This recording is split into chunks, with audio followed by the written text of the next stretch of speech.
obecnie znajdujemy się w Apulii. To jeden z najbiedniejszych regionów Włoch i całej Unii Europejskiej. Krajobraz dominuje tu rolniczy. Jak widać, są tu gaje oliwne, z których powstają smaczne oliwki. Naszą przygodę w Apulii rozpoczynamy od zwiedzenia cudownego XIII-wiecznego zamku Castel del Monte, który został wpisany na listę Światowego Dziedzictwa UNESCO. Został wzniesiony dla Fryderyka II Hohenstaufa i łączy w sobie architekturę, słuchajcie, klasycznego antyku, architektury czy stylu islamskiego oraz gotyku cysterskiego. Zobaczymy, co czeka nas w środku. Rzeczywiście jego wygląd zewnętrzny jest dość nietypowy, taki eklektyczny. Nazwa Castel del Monte określa, z grubsza rzecz biorąc, zamek na górze. I rzeczywiście zamek ten jest umiejscowiony na wzgórzu górującym nad okoliczną, względnie równinną,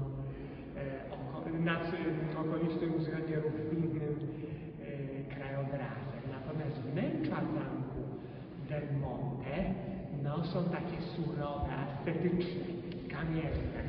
Nie ma tu takiego widzianego pałaca, które widzieliśmy wcześniej.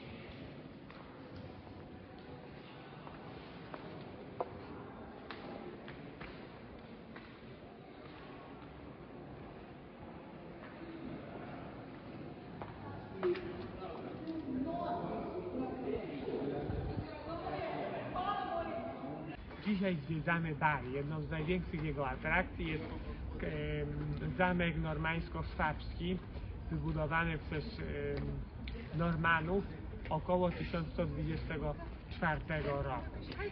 Następnie zamek ten w XVI wieku został wyremontowany, odnowiony na życzenie królowej Bony Sforcy. Tak, to jest ta królowa, która zapisała się dość miłą kartą w historii Polski, gdyż panowała również na polskim tronie i jej zawdzięczamy wiele zwyczajów, jak również elementów kuchni, które przywiozła właśnie z Włoch do Polski. Była również patronką kultury i sztuki. W środku zamku jest ekspozycja tematycznie związana z epoką średniowiecza. W tej sali przedstawiono eksponaty przedstawiające elementy portali i różne płaskorzeźby z różnych okolicznych katedr, które pochodzą z okresu między XII a XIV wiekiem.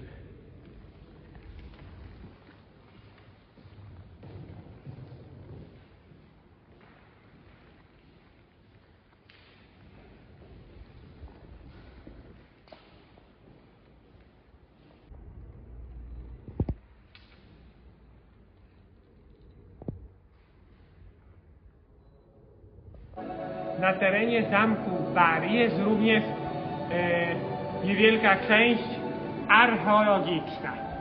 Wykopaliska archeologiczne ujawniły, że na terenie zamku istniał wcześniej kościół bizantyjski z pierwszej połowy IX wieku. X wieku, przepraszam. Jesteśmy w jednej z sal zamkowej. Atmosfera panuje tu iście średniowieczna, co prawda wspomagana przez technologię. Natomiast można posłuchać prawdziwej średniowiecznej muzyki.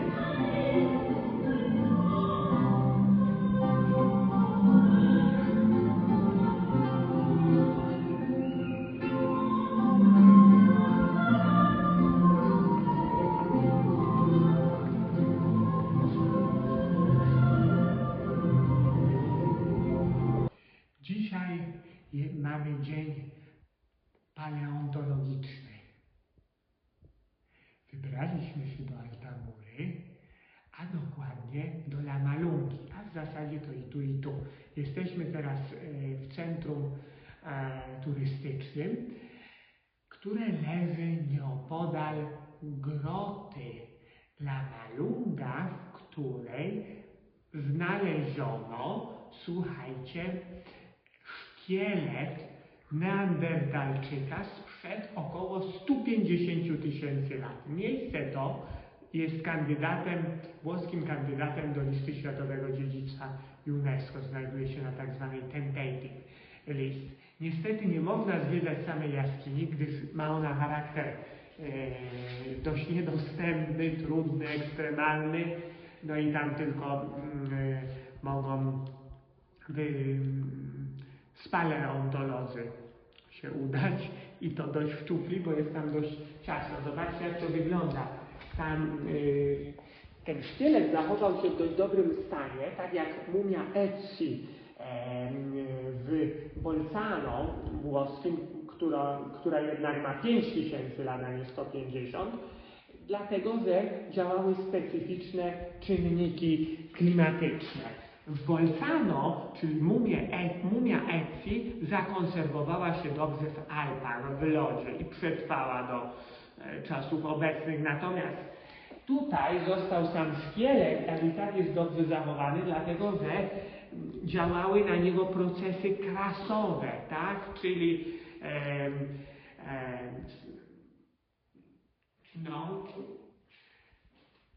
są tam formy kalcytowe, płynął tam niewielki strumyk, no i ta mumia obrosła w formy naciekowe, właśnie krasowe. Sama nazwa La Malunga oznacza właśnie niewielki strumyk.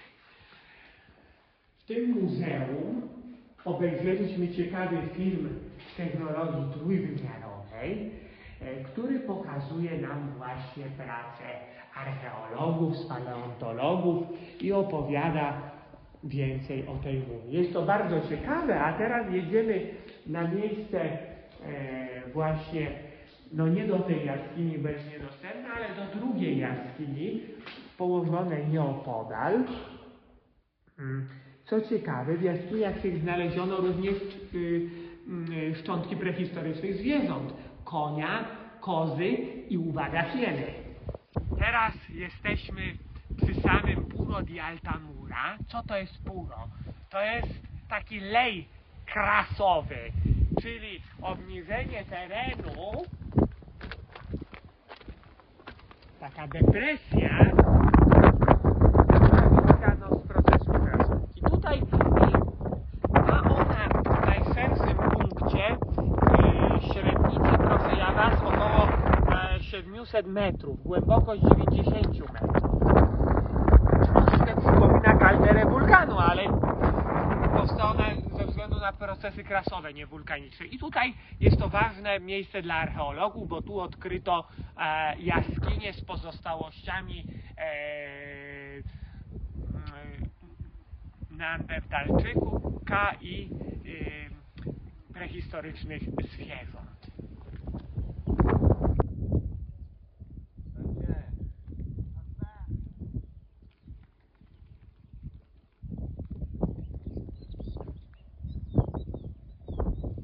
Jedną z tutejszych jaskiń można zwiedzić. Nazywa się ona Grota Prima.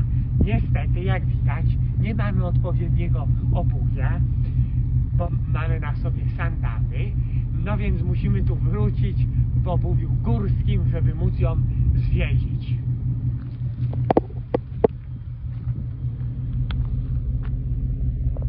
Teraz przyszedł czas na zwiedzenie katedry Altamura.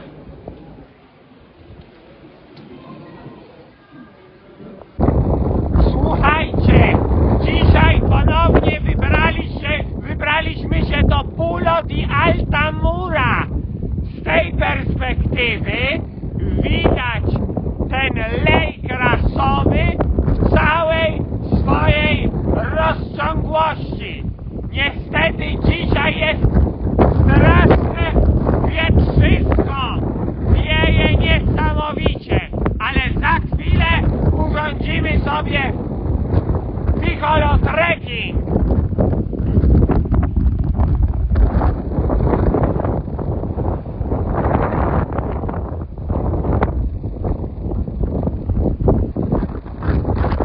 zmierzamy do jaskini Grotta Prima, tak? I teren jest dość trudny, no ale mamy górskie buty. Dodatkowo jest tu dość malowniczo, bo kwitną piękne żółte kwiatuszki. Czy w październiku w Polsce kwitną jakiekolwiek kwiaty? Dodatkowo ładnie tu pachnie jakimiś ziołami. Wydaje mi się, że to może być tymianek, ale nie jestem pewien. No my jesteśmy niestety, uchodzimy za dwie łamagi, ale spójrzcie tu na tych państwa.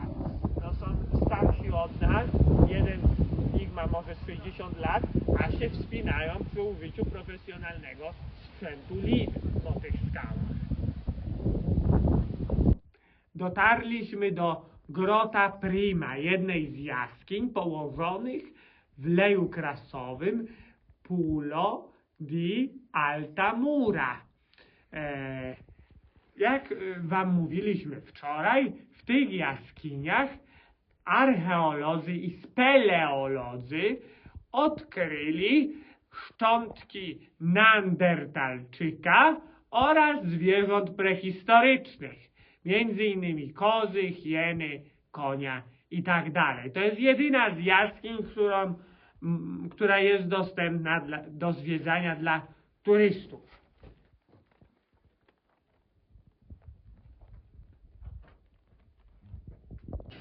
Tak jak wam mówiłem, mieszkańcy południowych Włoch są bardzo religijni. W każdym zaułku starego miasta na południu kraju można znaleźć kapliczki do Matki Bożej oraz do różnych świętych. Bari to miasto historyczne. W starożytności nazywało się Barium, istniało w II wieku przed naszą erą. W średniowieczu stało się najważniejszym portem południowo-wschodnich Włoch. Bari leży nad tą częścią Morza Śródziemnego, która nazywana jest Adriatykiem. Co ciekawe, ma również związki z Polską, dlatego że posiadłość Bari odziedziczyła Bona Sforza, słynna królowa Polski, żona Zygmunta I Starego. Jak pamiętacie z historii, Bona urzędowała czy panowała w XVI wieku i przywiozła na polski dwór wiele włoskich obyczajów, w tym elementy włoskiej kuchni, zieleninę. To jej zawdzięczamy polską nazwę pomidor, bo pomidory to po włosku pomidory. Teraz jesteśmy przed Bazyliką Świętego Mikołaja, najważniejszym zabytkiem sakralnym miasta. Dlaczego jest on tak ważny? Ano bo Normanowie, którzy tu urzędowali w XI wieku, przywieźli w 1087 roku relikwie świętego Mikołaja. Jak pamiętacie, święty Mikołaj panował w Demre, starożytna nazwa Myra, był tam biskupem. Demre leży dziś w obrębie Turcji. Byliśmy tam późną jesienią 2020 roku.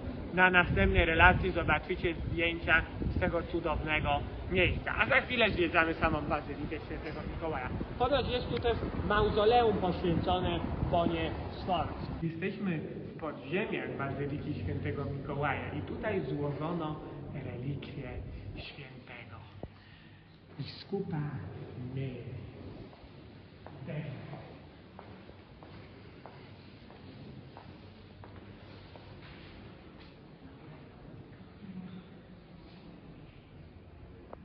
Oto nadmorska promenada w Bari i sam Adriatyk. Słońce już zaszło, pojawił się księżyc. Dzisiaj chyba będzie pełnia. A z drugiej strony Bazylika Świętego Mikołaja. Dzisiaj zwiedzamy kolejne miejsce na liście Światowego Dziedzictwa UNESCO. To słynna na cały świat Matera. Matera leży już w prowincji Basilicata. I jej elementem charakterystycznym są takie oto kamienne domki wykute bezpośrednio w skale, czy w zasadzie domki urządzone wewnątrz jaskini. Co ciekawe, archeolodzy odkryli, że pierwsze ślady osadnictwa w tych jaskiniach sięgają aż 7000 roku przed naszą erą. Wtedy osiedlili się tu tak zwani troglodyci. No i te domki nazywają się Sassi. Nazwa ta pochodzi od łacińskiego określenia, które oznacza słowa, tak, które oznacza skałę bądź duży kamień. Co ciekawe, jest tu ponoć 165 wykutych w skale czy umieszczonych w jaskini kościołów, a nieopodal leży park krajobrazowy czy park narodowy z takimi oto skałami. Te skały, czy na tych terenach występuje tuf. Tak, pamiętacie, tuf wydobywano w katakumbach, w podziemiach, które zwiedzaliśmy w Neapolu. Tu też te tereny są bogate w tuf, który oczywiście służył jako budulec.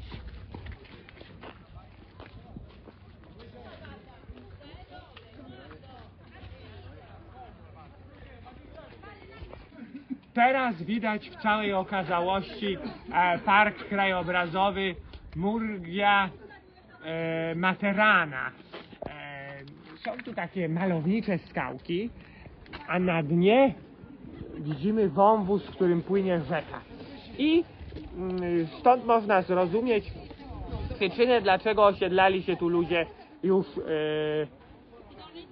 8-9 tysięcy lat temu. No bo teren ten dawał dobre schronienie przed wiatrem, deszczem, zimnem i tak dalej, a jednocześnie z uwagi na to, że był to teren trudno położony, trudny do zdobycia, chronił przed potencjalnym wrogiem.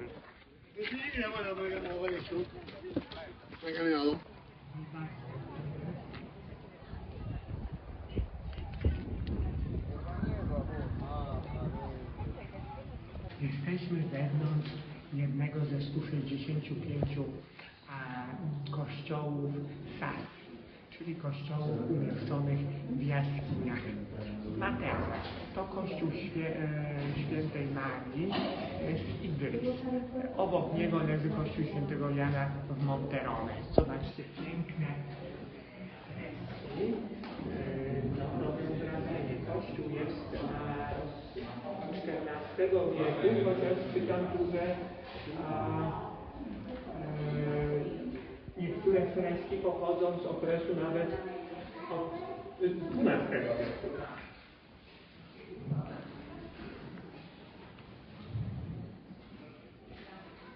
Teraz znajdujemy się koło katedry w Materze. Natomiast największą atrakcją tego miejsca jest punkt widokowy, z której roztacza się piękny widok na Sassi, czyli kamienne domki wyrzeźbione w jaskiniach.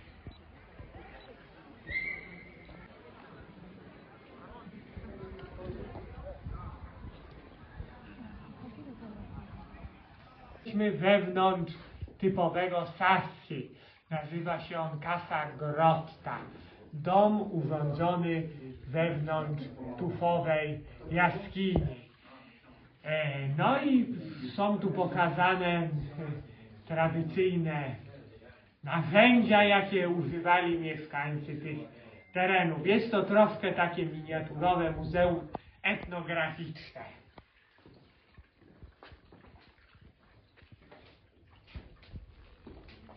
Questo grotta è di tufo? No, stufo.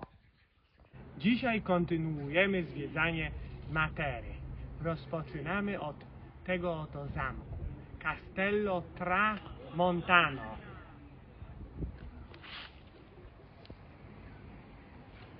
Niestety jest on zamknięty, można zwiedzić go tylko z zewnątrz. Jesteśmy w Palombaro Luto. to zabytkowa cysterna, która zaopatrywała mieszkańców Sasi w Materze bieżącą wodę.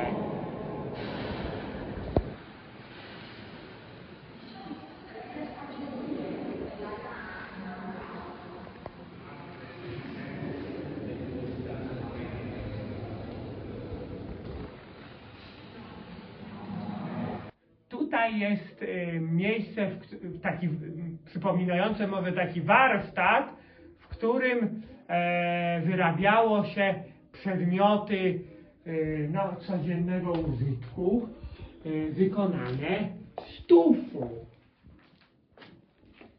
O, na przykład takie wielkie dzbanki, w których pewno trzymano oliwę. Jesteśmy w Museo Laboratorio della Civita Contadina. Dobrze, Małgosiu? Jest to kilka połączonych ze sobą domów Sasi, w których prezentowane są eksponaty pokazujące, jak w dawnych czasach funkcjonowali mieszkańcy, jak żyli. Żyli dość skromnie, ale byli względnie samowystarczalni. Zobaczcie, nawet jest tu taki mini zakład fryzjerski, a to muzeum prowadzi pan Donato. Pan Donato jest z nami, pozwolił nam zwiedzić nawet po godzinie zamknięcia muzeum, to bardzo miłe z jego strony. Jesteśmy w Muzeum Narodowym Matery. Tak kończymy zwiedzanie tego urokliwego miasta. Jest tu kilka ciekawych eksponatów pokazujących historię tego miejsca, począwszy od paleolitu. Przed Wami kość słoniowa, przodka słonia, tak, z gatunku Elephas antiquus.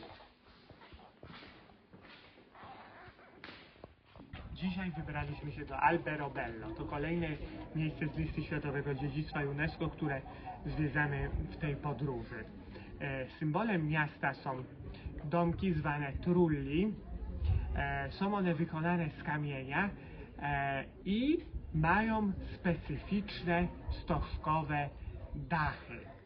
Sama nazwa trullo pochodzi z greki i oznacza kopułę. Niegdyś służyły one jako schronienia polowe, spichlerze, ale również stałe domostwa dla biednych posiadaczy ziemskich oraz robotników rolnych. Dzisiaj są wielką atrakcją turystyczną, a w mieście oraz jego okolicach jest ich ponoć 1500.